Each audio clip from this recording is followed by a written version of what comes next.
تیری عظمتوں سے ہوں بے خبر،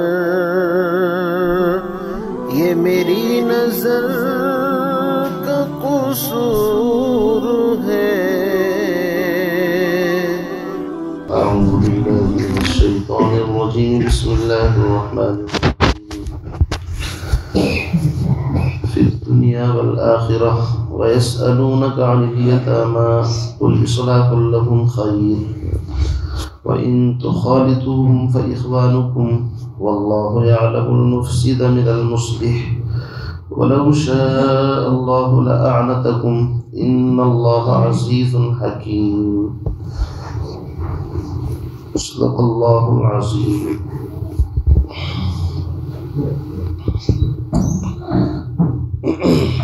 اس آیت کا تعلق ما قبل کی آیات سے ہے، اور اس کے بعد جو آیت آ رہی ہے وہ بھی اسی سے ملتی جلتی ہے۔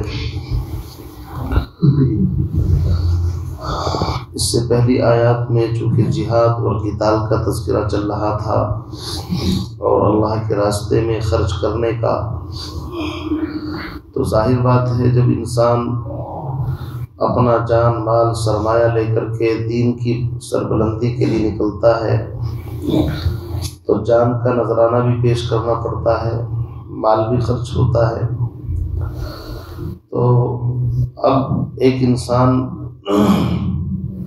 اس دنیا سے چلا گیا لیکن چھوٹے چھوٹے بچے چھوڑ کر کے گیا جن کو یتیم کہتے ہیں۔ عام بات ہے یتیمی، اور اسی طریقے سے عورتوں کا بیوہ ہونا جب انسان راہ خدا میں شہید ہوگا یا اپنی طبعی موت مرے گا۔ تو اس سلسلے میں حضرات صحابہ کرام جو بہت زیادہ محتاط تھے، انہوں نے پیغمبر علیہ السلام کی خدمت میں سوال رکھا۔ بعض روایت میں آتا ہے حضرت عبداللہ ابن رواحہ رضی اللہ تعالیٰ عنہ انہوں نے سوال کیا، اور سوال کا منشا یہ تھا کہ اے پیغمبر آپ یہ بتائیے کہ جو یتیم ہمارے گھروں کے اندر ہوتے ہیں، جیسے کسی بھائی کا انتقال ہو گیا تو اس کے بچے یتیم ہو گئے، کسی اور کا انتقال ہو گیا یا شہادت کا جام نوش کر دیا اس کے بچے یتیم ہو گئے، تو یتیم بعض مرتبہ تو ایسا ہوتا ہے غریب ہوتے ہیں، ان کے پاس کچھ ہوتا نہیں تو ان کی تو دیکھ ریکھ ہم کرتے ہیں، لیکن کچھ یتیم ایسے بھی ہیں کہ جن کے پاس اچھا خاصا مال پراپرٹی ہوتی ہے، ان کے والد کے پاس تھی انتقال ہو گیا، تو اس کے بارے میں کیا حکم ہے؟ قرآن پاک میں 3-4 آیات مستقل آئندہ چل کر کے آئیں گی، سورہ انعام کے اندر، سورۃ الاسراء کے اندر، وَلَا تَقْرَبُوا مَالَ الْيَتِيمِ إِلَّا بِالَّتِي هِيَ أَحْسَنُ، یتیم کے مال کے قریب نہ جاؤ مگر احسن خوبصورتی کے ساتھ۔ اور سورہ نساء کے اندر تو بڑی سخت آیت ہے، ان الذین یأکلون اموال الیتامی ظلما انما یأکلون فی بطونہم نارا، وہ لوگ جو یتیموں کا مال کھا رہے ہیں وہ مال نہیں بلکہ جہنم کے انگارے اپنے پیٹ میں بھر رہے ہیں۔ تو جب اس طرح کی سخت آیات صحابہ کے سامنے آئی کہ یتیم کے مال کے قریب نہ جاؤ، جو یتیم کا مال کھا لے وہ انگارے کھا رہا ہے، تو حضرات صحابہ تو بہت زیادہ محتاط تھے دوسرے کے مال کے بارے میں۔ تو اب یہ سوچنے لگے کہ بہت سے یتیم ایسے ہیں کہ ان کے پاس پراپرٹی ہے، مال ہے، یہ ہے، تو کیا کریں اس کے بارے میں؟ سوال یہ ہے کہ کیا ان کے مال میں سے اپنے ساتھ ملا کر کے کھانا پینا کرتے رہیں، یا ان کے مال کو تجارت میں لگائیں نہ لگائیں، لگائیں تو الگ سے لگائیں یا اپنے مال میں ملا کر کے لگائیں؟ یہی سوال پیدا ہوتے ہیں۔ شروع میں تو صحابہ یہی کرتے تھے کہ یتیموں کے مال کو اپنے مال کے ساتھ، جیسے جماعت تبلیغی جماعت کے ساتھی سب کے سب مل کر کے جب نکلتے ہیں تو تھوڑا تھوڑا ملا کر کے سب بیت المال میں جمع کر دیا، اور اس سے پھر اپنا ناشتہ کھانا ضروریات پوری کر رہے ہیں۔ اب اس میں چاہے کسی کی خوراک کم ہو چاہے زیادہ، اس سے کوئی فرق پڑتا نہیں ہے۔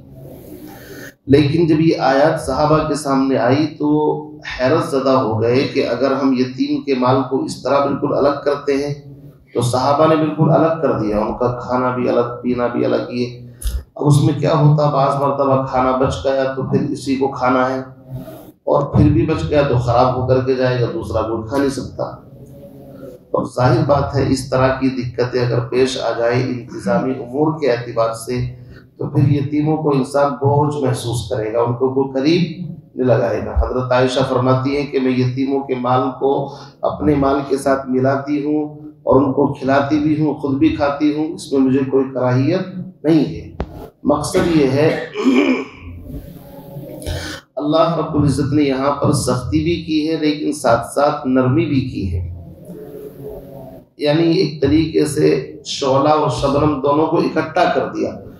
سختی اتنی ہے کہ یتیموں کے مال کے بارے میں ذرہ برابر تمہاری نیت میں کوئی شک نہیں آنا چاہیے کہ ہیر پھیر کر کے مال بدل لو، ردی مال ادھر لگا دیا، اچھا مال ادھر نکال لیا۔ اللہ سب جانتے ہیں کون فساد کرتا ہے، کون اصلاح کرتا ہے، اللہ نیتوں سے واقف۔ بس سہولت یہ ہے کہ اگر تم یتیموں کے مال میں خیر خواہی کا ارادہ رکھتے ہو، اپنے ساتھ ملانے میں فائدہ زیادہ ہے تو کوئی بات نہیں، تمہارے بھائی ہیں، ملاؤ، تجارت کرو، بڑھاؤ ان کا مال بھی، اپنے مالوں کے ساتھ ملا کر کے ان کو بھی کھلاؤ پلاؤ، کوئی حرج نہیں۔ اس لیے کہ اصل مقصود اصلاح ہے، اصل مقصود ہمدردی خیر خواہی ہے۔ الدین والنصیحہ، دین سراسر ہمدردی اور خیر خواہی کا نام ہے۔ اگر اللہ رب العزت یہ فتویٰ دے دیتے کہ یتیموں کا مال کسی شکل میں بھی تم ملا نہیں سکتے اور تمہیں الگ سے تجارت بھی کرنی ہے، ٹائم بھی دینا ہے، تو کتنی مشقت تمہارے اوپر آ جاتی ہے۔ لیکن الدین یسر، دین آسان ہے، لا یکلف اللہ نفسا الا وسعها، اللہ انسانوں کو ان کی طاقت سے زیادہ کا مکلف نہیں بناتا۔ دین تو سراسر خیر اور نصیحت ہمدردی کا نام ہے۔ تو اب دیکھیے کتنا پیارا حکم دیا، فرمایا وَيَسْأَلُونَكَ عَنِ الْيَتَامَى، محبوب یہ صحابہ آپ سے یتیموں کے مال کے بارے میں سوال کرتے ہیں کہ اس کے بارے میں کیا حکم ہے۔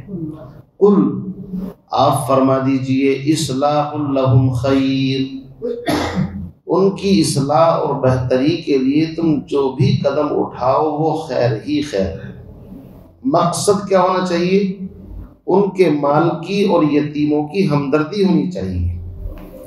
اب ہمدردی کے لیے کوئی شکل متعین نہیں ہے، پتہ نہیں عقل بتاتی ہے کہ بھئی ہمدردی اس طرح ہے جیسے اپنے بارے میں فکر کرتا ہے انسان، ایسے ان کے بارے میں فکر کرے۔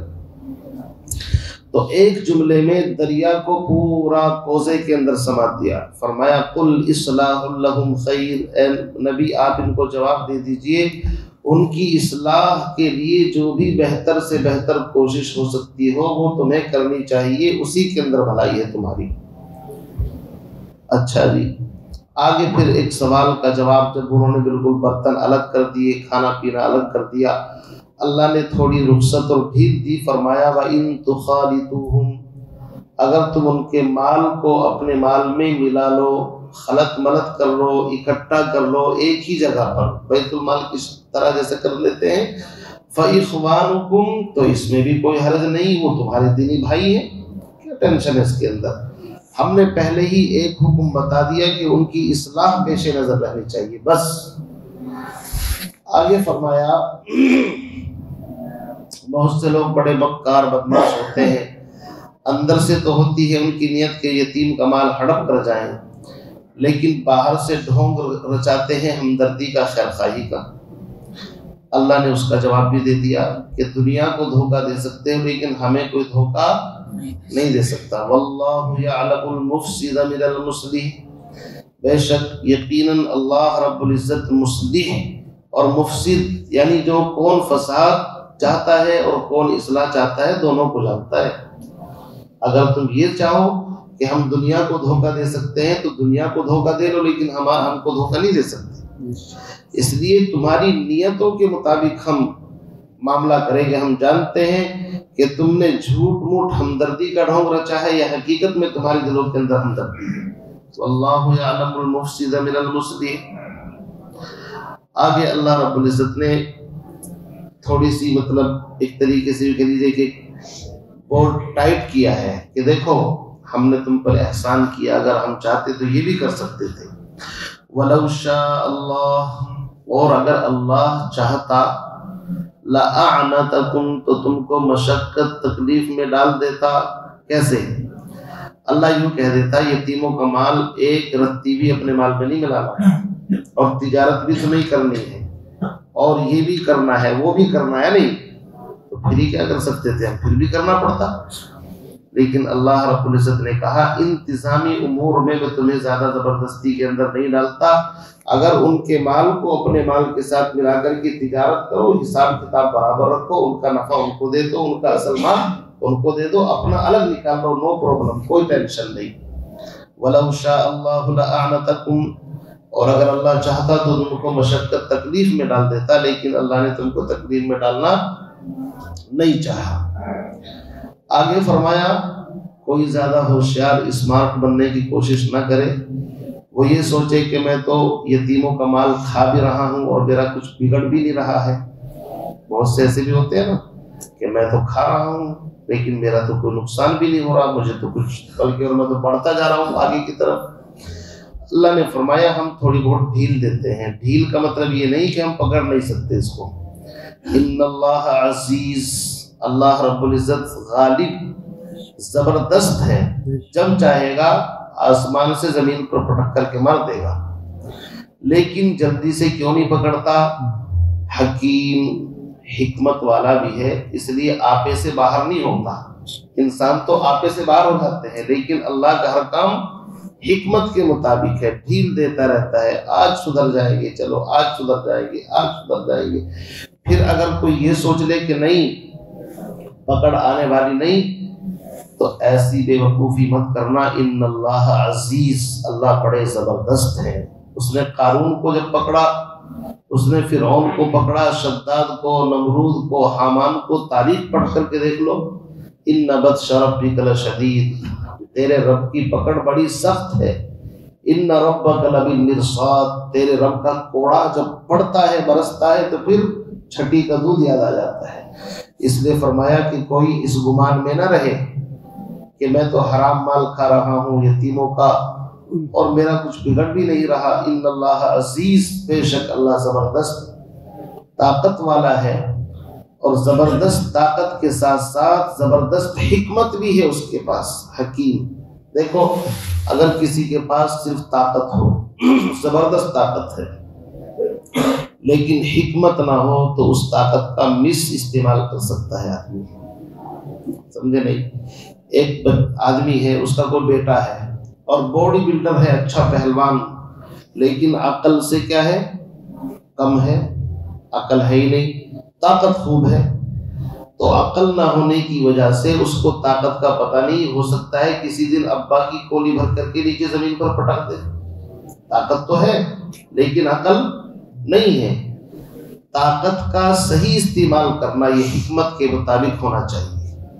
اس لیے اللہ کسی کو زبان کی طاقت دے، کسی کو قلم کی طاقت دے، کسی کو جسم کی طاقت دے، کسی کو مال کی طاقت دے، کسی کو عہدے کی طاقت دے. طاقت بہت ساری ہوتی ہے الگ الگ.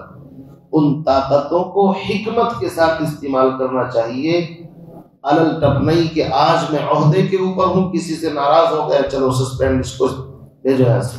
اس کا مطلب یہ ہے تم اپنی نفسانی خواہش پوری کر رہے ہو، تم اس طاقت کا مس استعمال، غلط استعمال کر رہے ہو. یہ تو مطلب ہوتا ہے نہیں. باس اگر اپنے کسی بیچارے اس سے ناراض ہو جائے تو کیا کرتا ہے کہ ٹھیک ہے اس کو جاب سے نکالو، دوسرے کو لاؤ. یہ زبردست حکمت، مطلب طاقت کا زبردست، طاقت کا غلط استعمال ہے. اللہ نے جب طاقت دی ہے تو اس کو حکمت کے ساتھ استعمال کرنا چاہیے. اللہ تعالیٰ مجھے بھی آپ کو بھی ان باتوں پر عمل کی توفیق نصیب فرمائے. سبحان اللہ.